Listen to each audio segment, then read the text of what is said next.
Hello everyone, कैसे हैं मेरे प्यारे बच्चों। क्लास 11th के टॉपर्स। उम्मीद करता हूं हमेशा की तरह आपकी जो लाइफ है बहुत ही इजी और कंफर्टेबली कट रही होगी और जहां भी आप पढ़ाई कर रहे होंगे अच्छी पढ़ाई चल रही होगी। आज हम आपका वेलकम करते हैं जो भी एक नए बच्चे इस ब्लॉग को या नए वीडियो जो भी नए बच्चे हमारे साथ जुड़ते हैं या नए बच्चे इस वीडियो को देख रहे हैं तो आप सही प्लेटफॉर्म पे आ चुके हैं। जहां मिल रही है आपको क्लास 11, 12, 9, 10 सबकी वीडियो लाइव एंड ऑफलाइन सारी वीडियो मिल रही है जो कि है फ्री फ्री फ्री। तो आप अगर भटकते हुए भी स्क्रॉल करते समय भी अगर आपके इस वीडियो पर रुक गए हैं, स्टे करके हैं तो सही जगह पे रुके हैं। और यहां हमने कर रहे हैं NCERT line by line discuss with the explanation के साथ एकदम इजी वे में जो कोई भी आपको अभी तक नहीं बताया होगा। तो अभी तक आप देख रहे थे क्लास 11th का चैप्टर 1 कंप्लीट हो चुका है। चैप्टर 2 का हम लोग लेक्चर 3 और 4 पे हैं। और याद रखिएगा कि अगर ये वीडियो इससे प्रीवियस वीडियो आप नहीं देख पा रहे हैं, नहीं देख पाए हैं तो आप शांति हरिसुदन चांद public online live online platform पे जाके आप प्लेलिस्ट चेक कीजिएगा जहां पे अक्षय सर क्लास 11th की बायोलॉजी मिलेगी। वहां से आप सारे वीडियो को देख सकते हैं। हाँ, अगर कोई सजेशंस होता है हमारे लिए या हमारे टीम्स के लिए तो आप जरूर उसको मैसेज करें, उस पर हम लोग काम करेंगे। अगर कोई टॉपिक आपको समझना है उस टॉपिक को भी आप कमेंट सेक्शन में जरूर भेजें, उस पर भी हम लोग आपको डिटेल और उस पर भी काम हमारी टीम करेगी। चलते हैं, बढ़ते हैं। आज न्यू जो हमारा टॉपिक्स है, इससे प्रीवियस टॉपिक था किंगडम मोनेरा और आज का टॉपिक है आगे बढ़ते हुए archaebacteria. Very important topic for your examination of NEET, BSc nursing, जितने भी मेडिकल एग्जामिनेशन होते हैं वो सबके लिए इंपॉर्टेंट है और आपके एकेडमिक के लिए तो इंपॉर्टेंट है ही, क्योंकि वो तो पढ़ना ही है, चाह के भी आपको पढ़ना है, नहीं चाहते भी पढ़ना है। तो आज हम देख रहे हैं topic NCERT line by line की archaebacteria chapter number 2 class 11। These bacteria are the species since they live in the some of the most harassed habitat such as the extreme salty area जिसको कहते हैं हम लोग halophiles. ध्यान दीजिएगा बाबू, इस चीज को ध्यान दीजिएगा क्या कि this is halophiles. What is the meaning of halophiles? Halophiles का मतलब क्या होता है याद रखना। हेलोफाइल्स, थर्मोफाइल्स, ये सब चीज को आपको ध्यान होना चाहिए।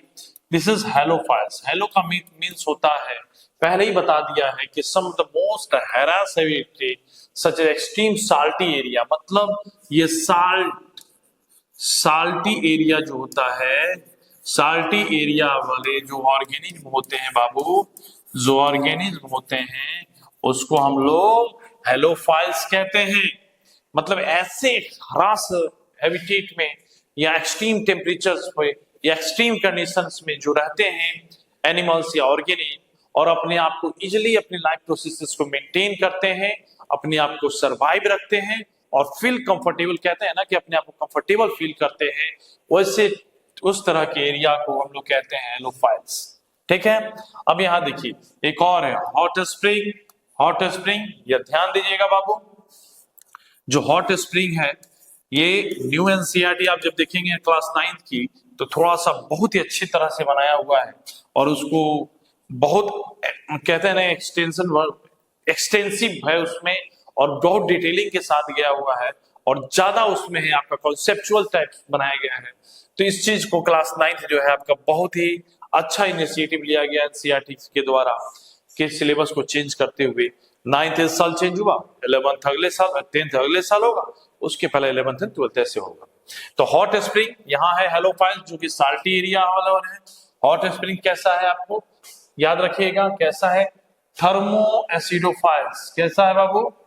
Thermo acidophiles. इसको कहते हैं थर्मो एसिडोफिल्स, एसिडोफाइल्स। ठीक है, थर्मो का मतलब हो गया क्या? टेम्परेचर से रिलेटेड, टेम्परेचर से रिलेटेड, या इसको थर्मोफाइल्स भी कहते हैं। क्या कहते हैं? थर्मोफाइल्स कहते हैं। इन इंडिया एक वैली है जिसका नाम है पुगा वैली। कहां पे है? लद्दाख में। इस एरिया में जो पुगा वैली है, यहाँ पे एक आपके पास स्प्रिंग है या हॉट लेक है, जो कि कैसा है, हेलोफाइल्स। यहाँ पे क्या होता है, टेम्परेचर, यहाँ पे एक बैक्टीरिया जो यहाँ के होते हैं, इस वैली के बैक्टीरिया जो कैसे होते हैं आपके, ये पहले बात है, पुगा वैली में एक लेक है। क्या लेक है, एक लेक है जिसका टेम्परेचर कितना है पता है, टेम्परेचर ऑलमोस्ट 100 डिग्री सेल्सियस है। 100 डिग्री सेल्सियस है, मतलब किसके बराबर, बॉइलिंग पॉइंट के बराबर, बॉइलिंग पॉइंट्स के बराबर। ठीक है, यहाँ पे जो ऑर्गेनिक सरवाइव करते हैं उनको हम लोग कहते हैं थर्मोफाइल्स। क्यों, क्योंकि उनको एक्सट्रीम पसंद है, उनको हॉट स्प्रिंग्स पसंद है। ठीक है, अब वो उस कंडीशन में 100 डिग्री सेल्सियस के कंडीशंस में अपने आप को सरवाइव रखते हैं, लाइफ प्रोसेसेस को मेंटेन करते हैं और अपने आप को कंफर्टेबल रखते हैं। तो उस कंडीशन में उस ऑर्गेनिज्म को क्या कहेंगे, थर्मोफाइल्स कहेंगे। क्यों, थर्मो का याद रखना, थर्मो का मतलब टेम्परेचर से रिलेटेड है, या हॉट कहते हैं उसको, और फाइल्स में आपको याद होना चाहिए कि इससे स्प्रिंग्स या रिलेटेड टू ऑर्गेनिज्म होते हैं। एंड आइए अब आगे देखिए, मार्सी एरिया क्या है, मार्सी एरिया, तब ये सब टर्म याद रखना है। कभी कभी टर्म पूछ देता है कि मार्सी एरिया का टर्म क्या होता है, या हॉट स्प्रिंग को क्या कहते हैं हम लोग, तो ये सब चीज को ध्यान रखना है। दिस इज मार्सी एरिया, क्या कहते हैं उसको, मिथेनोजन, मिथेनोजेंस कहते हैं। मतलब यहाँ पे मीथेन का जो होता है रिवोल्यूशंस होते हैं, या मीथेन यहाँ से रिलीज होते हैं। तो मार्सी एरिया में, मार्सी एरिया को मिथेनोजेंस कहेंगे। जो हॉट स्प्रिंग्स वाले हैं उसको हम लोग क्या कहते हैं, उसको जो हॉट स्प्रिंग्स वाले हैं उसको हम लोग कहते हैं थर्मोफाइल्स, और जो क्या है आपका साल्टी एरिया है उसको हेलोफाइल्स। ये तीन चीज को याद रखना बाबू, बहुत इंपॉर्टेंट है आपका। ये क्वेश्चंस आते हैं एकेडमिक हो चाहे किसी भी कंपटीशंस का एग्जाम हो। ठीक है, अब आगे देखिए, आगे हम लोग देखेंगे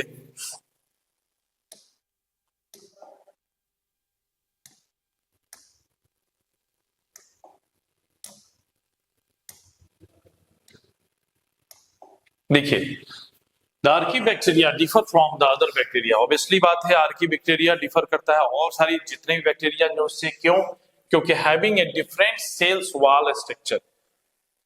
जितने भी नॉर्मल जो भी मेजोरिटी ऑफ बैक्टीरिया हैं उसके अलग, बैक्टीरिया जो है बाबू उसके अलग वॉल स्ट्रक्चर्स होते हैं, वॉल स्ट्रक्चर्स उसके अलग होंगे।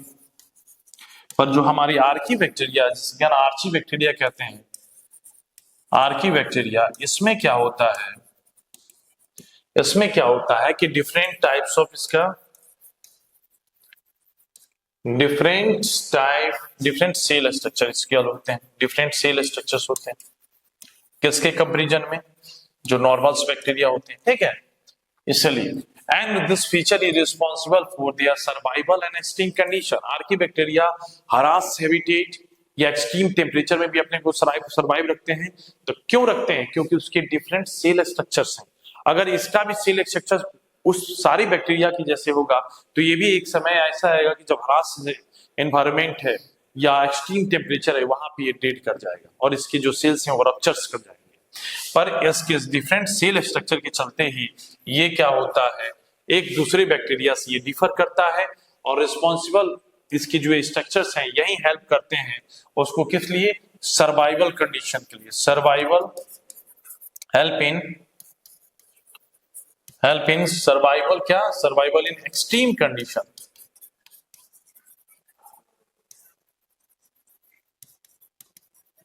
ठीक है, एक्सट्रीम कंडीशंस में। आई होप यहां तक कोई दिक्कत आपको नहीं होगा।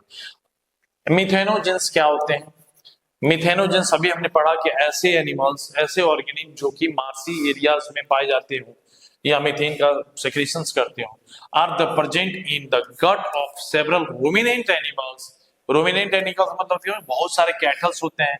रूमिनेंट का मतलब होता है रूमेन्स, मतलब कि उसके जो स्टोमक्स हैं 4 भाग में बटेंगे। रूमेन उसमें जो होता है एक मेजर पार्ट रोल प्ले करता है, जहां पे आपके मीथेन जो है, मिथेनोजेंस बैक्टीरिया जो हैं वहां पे वो अपने आप को ग्रोथ करते हैं और हेल्प भी करते हैं उस एनिमल्स को क्या करने में, डाइजेशंस में या ब्रेक डाउन ऑफ फूड्स में।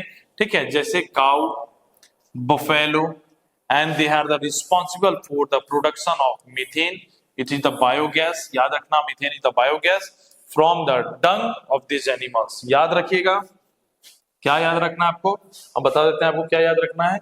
आपको याद रखना है कि मिथेनोजेन जो है, मिथेनोजेंस जो है ऑर्गेनिज्म होते हैं, कहाँ पे पाए जाते हैं ये, स्पेशली किसमें पाए जाते हैं बाबू, जितने भी रूमिनेंट एनिमल्स हैं, रूमिनेंट मतलब कि it is the part of ruminant जो होता है, rumen there is the 4 parts in cattles, ठीक है, उसमें रूमेन एक पार्ट है, वहां पे ये बैक्टीरियाज अपने आप को ग्रो करते हैं।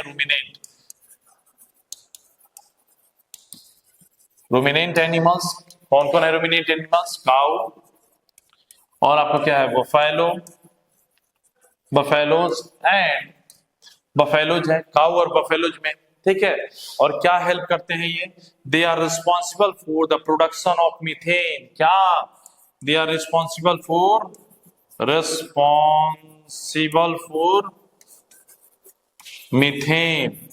मीथेन का फॉर्मूला क्या होता है, CH4, ठीक है, मीथेन का फॉर्मूला क्या, CH4, और इसी को कहते हैं हम लोग बायोगैस।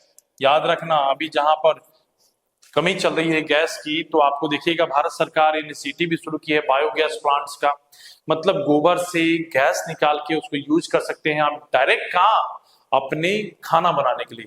तो biogas use as the fuel to making and cooking the food, ठीक है। कहां से, डंग क्या होता है, गाय के गोबर से जो बनाते हैं केक हम लोग, उसमें भी मिथेन्स या मिथेनोजन बैक्टीरिया हेल्प करते हैं कि मीथेन प्रोडक्शन हो उसमें, और मीथेन क्या है, एक बायोगैस, ठीक है। Biogas is use as the fuel.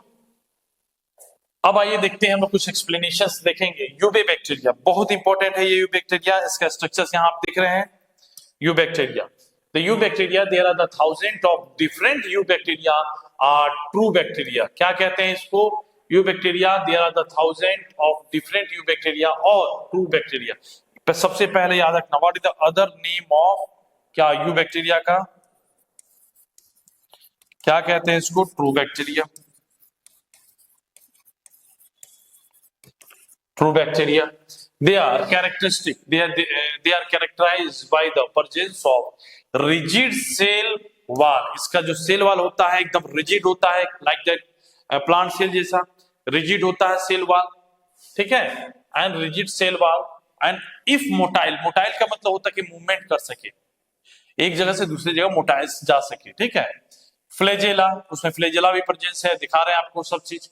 The cyanobacteria also referred the ब्रूनियर, यहाँ पे याद रखना, बहुत सारे बच्चे को नहीं पता है कि what is the other name of cyanobacteria, blue green अलगी कहते हैं उसको। हैव ए क्लोरोफिल, उसके पास एक क्लोरोफिल होता है similar to a green plant and are the photosynthetic autotrophs. Cyanobacteria हमने क्लास 10th में ही पढ़ा है, क्लास 11th में ही पढ़ा है, कि जो आपका क्लास 11th में ही पढ़ा है, क्लास 10th में ही पढ़ा है, कि जो आपका बहुत सारे ऐसे फोटोसिंथेटिक एंड ऑर्गेनिज्म भी होते हैं जो अपने फूड को सिंथेसाइज करते हैं bye the help of lights. तो उसमें एक एग्जांपल्स में है आपका जिसका नाम है साइनोबैक्टीरिया। द साइनोबैक्टीरिया के अदर्स नेम क्या होते हैं बाबू, याद रखिएगा, साइनोबैक्टीरिया का अदर्स नेम है ब्लू ग्रीन अलगी, और इसके पास एक ग्रीन पिगमेंट होता है, किसके जैसे, green pigment similar to be a plant. कैसा ग्रीन पिगमेंट होता है, जो आपके पास साइनो जो बैक्टीरिया है, साइनोबैक्टीरिया जिसको हम लोग ब्लू ग्रीन अलगी के रूप में जानते हैं, इसके पास एक पिगमेंट्स होता है कैसा, लाइक प्लांट्स के जैसा, जिसमें वो क्या करता है ये भी अपने आप को फोटोसिंथेसिस कर सके, ठीक है, फोटोसिंथेसिस कर दे, इसको हम लोग इसको याद रखिएगा, साइनोबैक्टीरिया को हम लोग फोटोसिंथेटिक ऑटोट्रॉप्स भी कहते हैं। What is the meaning of what is the definition of autotrophs. Autotrophs उसको कहते हैं जो ऑर्गेनिज्म या जो प्लांट्स या जो भी ऑर्गेनिज्म है, जो भी लिविंग ऑर्गेनिज्म है, अपने फूड को खुद सिंथेसाइज करें और क्या करें, बाय द हेल्प ऑफ किससे, सनलाइट से, क्लोरोफिल से अपने फूड को they are synthesize their own food. उसको कहते हैं हम लोग, क्या कहते हैं बाबू, उसी को कहते हैं हम लोग फोटोसिंथेटिक ऑटोट्रॉप्स। ठीक है, एग्जांपल में याद रखिएगा साइनोबैक्टीरिया, हम बात कर रहे थे यू बैक्टीरिया का, this is you bacteria. You bacteria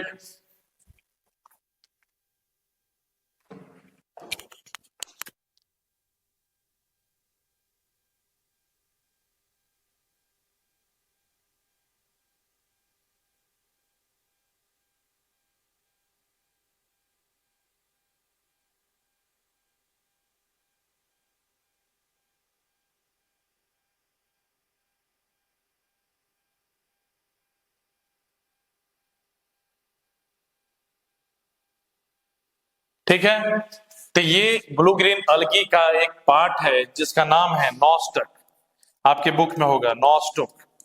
this is the blue green अलगी।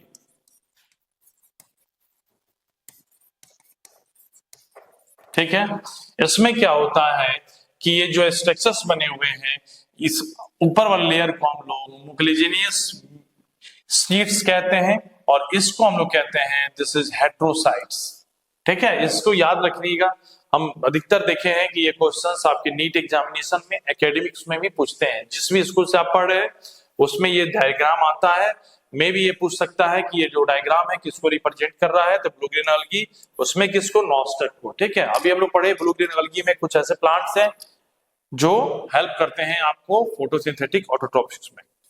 चलिए आगे हम लोग देखते हैं। द साइनोबैक्टीरिया यूनिसेलुलर, ऑब्वियसली बात है भाई, बैक्टीरिया है तो यूनिसेलुलर तो होगा ही। साइनोबैक्टीरिया हमारा क्या है,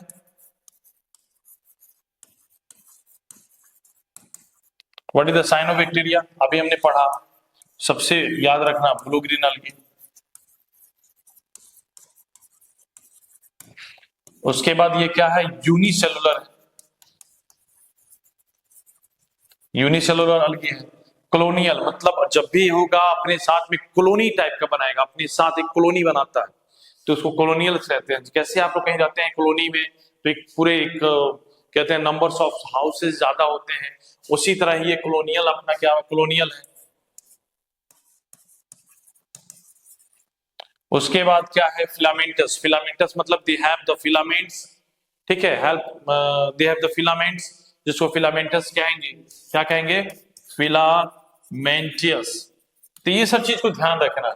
और ये रहता कहाँ पे है, ऐसा कहीं भी नहीं है कि ये फ्रेश वाटर, ये कहीं भी, जैसे फ्रेश वाटर हो या मैरीन हो या टेरेस्ट्रियल अलगी, इसको कुछ भी कहा जाता है, क्या, fresh water, marine and terrestrial अलगी।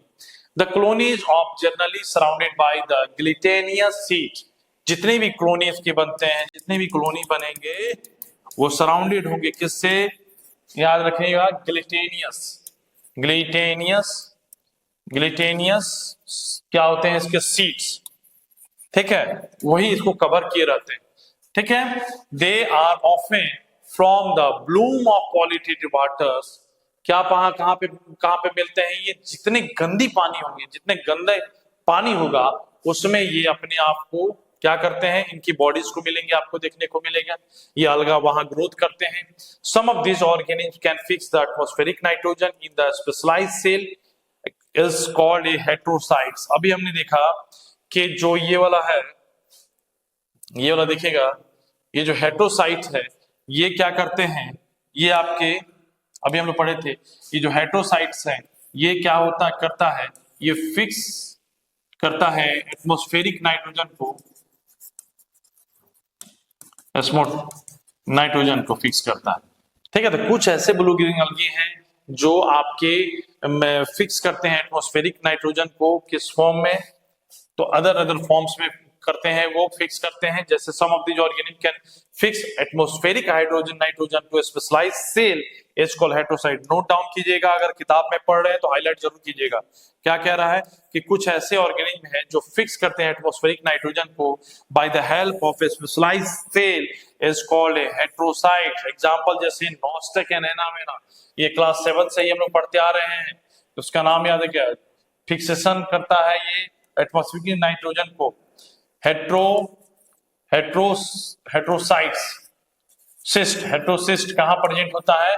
ये एक ऐसा आपका सेल है, ये ऐसा सेल है जहां पे ये एटमॉस्फेरिक नाइट्रोजन जो है उसको फिक्स करके नाइट्रेट, नाइट्राइट्स या नाइट्रेट या नाइट्राइट बनाने में हेल्प करता है। और ये कौन करते हैं, किसमें पाया जाता है ये? तो ब्लू ग्रीन algae है। ब्लू ग्रीन algae में किसमें? एग्जाम्पल याद रखना, नॉस्टॉक एंड एनावेना, है ना, वेना। ये बहुत इंपॉर्टेंट है, क्लास 7 से इसको पढ़ना है, ठीक है। तो यहां तक हमको लगता है कोई आपको दिक्कत नहीं हुई होगी। अब आगे देखते हैं, कुछ ऐसे टॉपिक्स हैं जैसे कीमोसिंथेटिक ऑटोट्रॉप्स। दो तरह के हम लोग को ऑटोट्रॉप्स पढ़ना था। ऑटोट्रॉप्स के बारे में फिर एक बार समझ लीजिएगा कि ऐसे ऑर्गेनिज्म जो अपने by the help of sunlight and chlorophyll they synthesize their own food, तो उसको कहेंगे ऑटोट्रॉप्स। ऑटोट्रॉप्स में दो भाग बढ़ जाता है, जिसमें कहते हैं फोटोट्रॉपिक्स, फोटोट्रॉपिक्स। और फोटोट्रॉपिक्स में एग्जांपल हमने देखा कि जिसमें पिगमेंट प्रेजेंट होगा लाइक ए प्लांट्स, और जिसमें एग्जांपल हमने देखा ब्लू ग्रीन algae और साइनोबैक्टीरिया देखा, ठीक है। अब हम देख रहे हैं कि कीमोसिंथेसिस मतलब they are synthesizing their food by the help of, they are synthesizing their food by the help of chemicals. उसको कहते हैं हम लोग केमोसिंथेटिक, केमोसिंथेटिक कहते हैं, ठीक है। ऑटोट्रॉपिक के बारे में पता है हम लोग को, तो क्या है chemosynthetic autotrophic bacteria? The bacteria oxidises various inorganic substances such as nitrate, nitrites and ammonia and use the release energy for their ATP productions। याद रखना, कीमोसिंथेसिस अपने फूड को बनाने में हेल्प करते हैं, क्या क्या लेके? ऑक्सीडाइज करते हैं, क्या लेके? इनऑर्गेनिक सब्सटेंस को, जैसे नाइट्रेट, नाइट्राइट्स एंड अमोनिया को लेके उसको यूज करते हैं, हेल्प करते हैं कि वो टूटे और उससे एनर्जी प्रोवाइड हो। तो कैसा एनर्जी प्रोवाइड होगा? Release energy for their ATP production में हेल्प होना चाहिए। उसकी एनर्जी कहां जाएगी? एटीपी प्रोडक्शन में।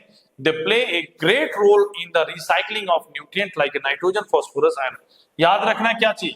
कीमोसिंथेसिस एक क्वेश्चन क्या पूछ सकता है कि किस चीज में हेल्प करता है? तो रिसाइकलिंग में। रिसाइकलिंग किस चीज का? रिसाइकलिंग। किस चीज का रिसाइकलिंग? जो न्यूट्रिएंट है। कौन सा न्यूट्रिएंट है बाबू?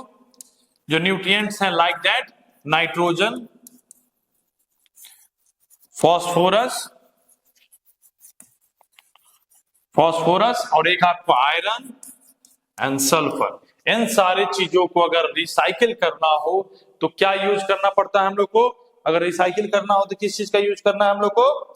याद रखिएगा, जब रिसाइकिल करना होता है तो कीमोसिंथेटिक जो ऑटोट्रॉपिक न्यूट्रिशन है ये हेल्प करता है रिसाइकलिंग ऑफ ऑल दिस, क्या क्या? Nitrogen, phosphorus, iron and sulphur का, ठीक है। ये बहुत इंपॉर्टेंट है, ये सब चीज को ध्यान रखना है। आगे देखते हैं हम लोग। अब आता है कहानी, अभी तक चल रही थी कि आपका ऑटोट्रॉपिक्स में क्या चला था। ऑटोट्रॉपिक्स को दो भाग में देख लिया गया हम लोग कि ऑटोट्रॉपिक्स में पाए जाते हैं आपको फोटोसिंथेटिक और कीमोसिंथेटिक। उसके बारे, उसके फंक्शंस के बारे में समझ लिया उसके बारे में, और उसके डायग्राम्स को भी हमने देख लिया, और जो हेट्रोसाइट जो सेल होता है उसके बारे में भी हमने जान लिया कि हेट्रोसाइट क्या हेल्प करता है। अब हम देखते हैं हेटरोट्रॉपिक्स बैक्टीरिया। अब एक ऐसे बैक्टीरिया जो डिपेंड्स होते हैं अदर्स पे, तो इनका संख्या ज्यादा होता है, ठीक है। Are the most abundant in nature. पहले लिखा हुआ है कि ऐसे बैक्टीरिया जो दूसरे पे डिपेंड रहते हैं, हमारे शरीर में बहुत सारे ऐसे बैक्टीरिया हैं जो हमारे न्यूट्रिएंट पे डिपेंड है, उसको कहते हैं हेटरोट्रॉपिक न्यूट्रिशंस या हेटरोट्रॉपिक बैक्टीरिया। ऐसे बहुत सारे, मतलब लिखा ही हुआ है कि मोस्ट एबंडेंट। आप जहां देखिएगा, मेरे हाथ में देखिएगा, यहां भी हेटरोट्रॉपिक बैक्टीरिया प्रेजेंट है। The most abundant in the nature, सबसे ज्यादा पाए जाने वाले यही है। The majority are important decomposers, सबसे इंपॉर्टेंट है इसका उसमें भी किसमें मेजोरिटी है इनका? मेजोरिटी किसमें है बाबू? याद रखना, उसका नाम है क्या? नाम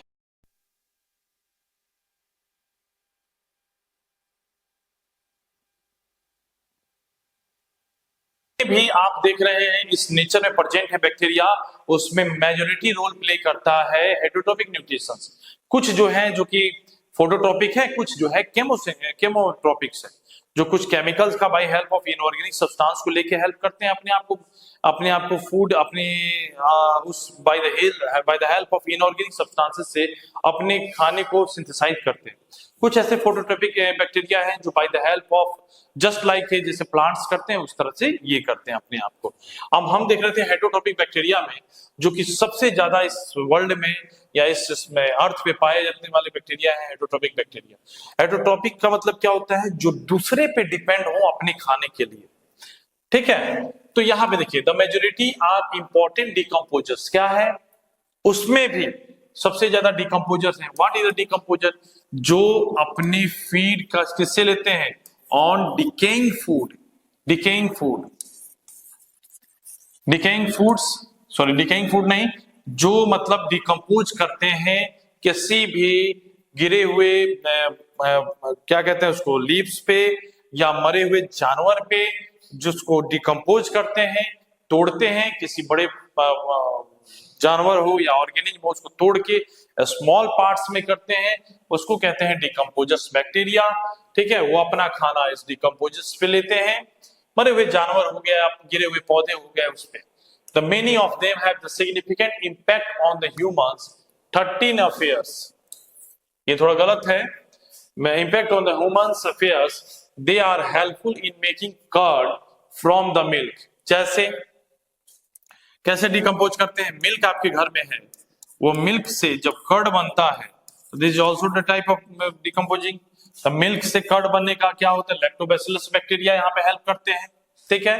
helpful the making curd from the milk, production of antibiotics also, ठीक है। हेटरोट्रोपिक्स में बैक्टीरिया का ये सब एग्जांपल है, फंक्शंस है, वर्क है, production of antibiotics, fixing of nitrogens in legume plants, fixing of क्या कहते हैं nitrogen in the legume plants, specially उसके रूट्स में जो हेल्प करते हैं, जो एटमॉस्फेरिक नाइट्रोजन होते हैं उसको फिक्स करते हैं, क्या बनाते हैं, नाइट्राइट या नाइट्रेट बनाते हैं, वो nitrifications bacteria. Some of the pathogens causing the damage to human beings, obviously बात है सारे बैक्टीरिया हमारे बॉडी में हेल्प नहीं करते हैं, कुछ बैक्टीरिया हैं जो हमारे शरीर को डैमेज करते हैं। बहुत सारे गुड बैक्टीरिया हैं जो B12 का हमारा सिंथेसिस करते हैं, जो हमारे इंटेस्टाइन में प्रेजेंट रहते हैं, और आप जो दही खाते हैं वो भी हमारे गुड बैक्टीरिया है, लैक्टोबैसिलस। तो some of pathogen causing a damage to be human beings, crops, किसको किसको, ह्यूमन बीइंग्स को डैमेज करते हैं, क्रॉप्स को डैमेज करते हैं, और फार्म एनिमल्स को डैमेज करते हैं, पेस्ट को करते हैं, पेट्स को करते हैं। उसी से हमको बीमारी होता है जब we are infected from such type of bacteria. जब इन्फेक्ट करता है तो क्या क्या बीमारी होता है, कोलेरा होता है बाबू आपको, टाइफाइड होता है, टेटनस होगा, सिट्रस कैंकर, सिट्रस कैंकर याद रखना ये प्लांट्स में होता है, नींबू के पौधे में या जो भी उससे सिट्रस लीडिंग होता है उस तरह के पौधे में। Are the well known disease causing by the different bacteria, ये सब ऐसे बैक्टीरिया के डिजीज हैं जिसको हम लोग अच्छे से जानते हैं कि किस प्रकार से ये बैक्टीरिया डैमेज करते हैं क्रॉप्स को, पेट्स को, आपके ह्यूमंस बीइंग्स को, क्या करके, इन्फेक्शन करके, ठीक है। आई होप ये लाइन में कोई भी दिक्कत आपको नहीं हुई हो। आगे का लाइन हम लोग देखते हैं, the bacteria reproduce mainly by the fission, कैसे, सबसे इंपॉर्टेंट है बैक्टीरिया ये सेक्सुअली रिप्रोड्यूस ही होता है, उस सेक्सुअल में कैसे होता है रिप्रोड्यूस, जिसका नाम है बाइंडरी फीजर्स, याद रखिएगा फीजर्स, फीजर्स कैसे करते हैं, द बैक्टीरिया अपने आप को रिप्रोड्यूस करता है मेनली बाय द फीजर्स, जो 2.3 में दिखा हुआ है फीजर्स में। Sometimes under the unfavorable condition they produce spores, जब कंडीशन उसके फेवरेबल रहता है तो वो क्या करेगा, क्या करेगा, फीजन करेगा, और जब अनफेवरेबल रहेगा, जब फेवरेबल रहेगा तो फेवरेबल कंडीशन रहेगा तो फीजन करेगा, जब अनफेवरेबल रहेगा तो क्या करेगा, अनफेवरेबल रहेगा तो क्या करेगा बाबू, वो स्पोर्स को ग्रोथ करेगा, ठीक है, spores, producing spores. They also reproduce by the sort of sexual reproduction by the adopting a primitive types of DNA transfer from a one bacterium to another. They are also reproducing our generation या our offspring by the sexually reproduction. कैसे, ये primitive types जो DNA होता है, जो बहुत पहले से डीएनए इसके शरीर में कहीं होगा, इनएक्टिव होगा, उससे ये हेल्प लेके अपने एक न्यू सेल्स या डॉटर सेल्स को ग्रो करेगा, ठीक है। अब आगे देखते हैं हम लोग, सबसे छोटा, अगर कोई पूछता है सबसे छोटा सेल कौन सा है, तो माइकोप्लाज्मा का नाम ही हम लोग जानते हैं, जिसका नाम है पीपीएलओ करके आता है। तो याद रखना ये वाला कि the mycoplasma the mycoplasma the organism that completely lack a cell wall. याद रखिएगा द माइकोप्लाज्मा के बारे में। इसमें क्या होता है बाबू, इसमें होता है कि इसमें ये लैक करता है। ठीक है, तो माइकोप्लाज्मा क्या होता है कि लैक ऑफ सेल वॉल, उसमें सेल वॉल की कमी होगी। कंप्लीटली मतलब कह सकते हैं, ऑब्सेंट भी कह सकते हैं इसको। और याद रखना, ये हम लोग 9 से ही पढ़ते आ रहे हैं, 8 क्लास से, कि द स्मॉलेस्ट लिविंग सेल, सबसे छोटा लिविंग सेल कौन है, जिसका नाम है माइकोप्लाज्मा। याद रखना कि स्मॉलेस्ट लिविंग सेल कौन है, mycoplasma, known as can survive without oxygen. ये एक ऐसा ऑर्गेनिज्म है, ऐसा है कि ये विदाउट ऑक्सीजन भी सरवाइव कर सकता है। क्या कर सकता है, without oxygen, without oxygen survive करेगा ये अपने आप को। ठीक है, can survive without oxygen. Many mycoplasma are pathogenic in the animals और प्लांट। याद रखना, जितने भी माइकोप्लाज्मा, बहुत सारे माइकोप्लाज्मा जो है वो पैथोजेनिक्स होते हैं एनिमल्स और प्लांट्स में। ठीक है, तो आई होप यहाँ पे आपका खत्म होता है। फिर मिलते हैं न्यू ब्लॉग में न्यू चैप्टर के साथ। तब तक के लिए जय हिंद, जय भारत।